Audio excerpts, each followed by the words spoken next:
Hey everyone, welcome back to Data and Donuts. My name is Aaron. I'm here with my friend and colleague, Yadira Lopez-Daly. Today we're going to talk a little bit about sensitive data and how to maintain confidentiality and integrity in working with that data. But before we get into our interview today, I'll like Yadira to introduce herself.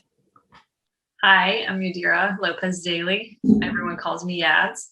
I have worked in higher education for about 9 years or so. The last 3.5 years, I've been at Coastline College, where I work in the president's office, and I also work with our faculty, our academic senate, and I've helped support our research department as well as our marketing department. So I think I've experience with a little bit of everything. Excellent, excellent. Well, today we're going to talk a little bit about the segments that cover across all the departments and experience that you had. I think you can bring a lot of really good insight to some of the things that we all work with on a daily basis, which is sensitive data, confidential conversations, and the like. So describe some of the projects you've completed that require high levels of confidentiality. So in the president's office, I deal with a lot of sensitive information from all different constituency groups. So, for example, with our faculty, I deal with our tenure packets, the tenure track packets. So we have to make sure that we keep those in a very safe, our X drive that people can't access, because they do contain, certain things that people shouldn't have access to. So that's something with our institutional effectiveness department. We handle a lot of surveys, student opinion surveys, student experience satisfaction surveys.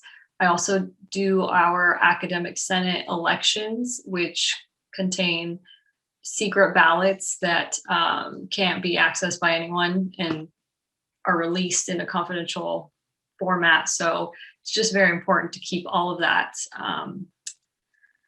in my hands and make sure that I'm not releasing that information to anybody that shouldn't have it. Oh, for sure. And I think that's something that's really important, especially when you're working across with a variety of constituency groups with high level information that can be very impactful on a personal and institutional level. And so when we think about that, what practices do you use when you handle that type of information? So it's really important I think there's two different things I do. We still do have a lot of hard copy documents that we have coming in and out of the president's office. So if we have hard documents, we have a specific file drawer that's locked that we keep that information in, that only I have access to, or the president or the other person in our office. When it's online files, I obviously make sure to keep a secure file and don't leave anything laying around on your desk, making sure that your computer's locked, and just very, I think you would think are kind of obvious things to do, but sometimes you do forget and you just leave things open and people walk by and might see something. And yeah. For sure. I could imagine, for me, I just want to go get a snack, want to go walk away, grab some water, always good practice to keep things locked up, password protected, and then just out of maybe someone who may accidentally see it, or it may fall into someone else's hands. So that's some really good practices. And so if you were training someone to come into one of your offices you work with, what would some recommendations be that you would give them?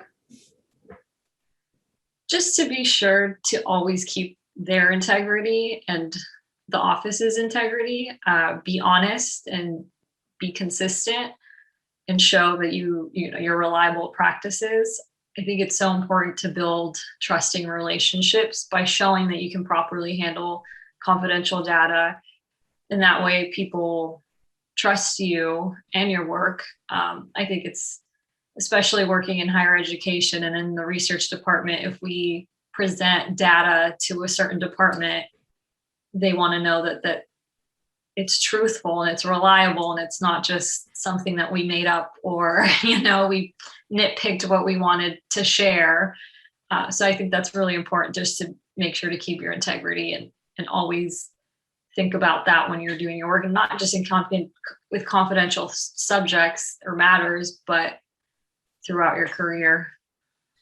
Excellent. Oh, that's some sage advice. And so really coming to our bonus question. So our first question is, within this bonus question is really completely to the name of this program. And so the first question is data. So you hear it data. I've actually heard someone say data before, and I had to check. I was like, okay, we'll go with it this conversation. So with that, what terminology do you use? And first of all, there's not a wrong answer or right answer. How do I pronounce it? Yeah. Data. There you go. Yeah, okay. data. Cool. Yeah. Excellent. So Excellent. weird. I know. have noticed that too.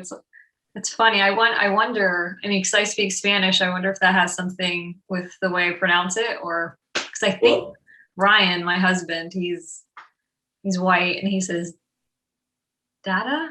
I don't know. I'm gonna have to check. You might have to ask him, find out what is it. It comes from the root word datum. I've learned that over time in all these interviews. So that's where that root leads to that. Other people reference different TV shows, different names, different words, all kinds of conjugations. It's ridiculous. So cool. And so the second question is, what type of donuts do you like, or donut? Well, I think I'm gluten-free, so bagels. Yeah, that doesn't work either. No.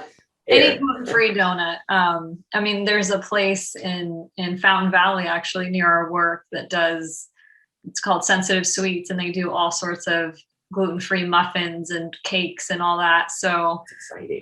But I used to love the sprinkle donut, Excellent. I was like 10. Awesome. Well, thank you so much, Yadira. Today's been a great conversation. Thank you for sharing some of your insight, and thank you everybody for watching today. Please hit the button below to subscribe, and have a great day. Thank you.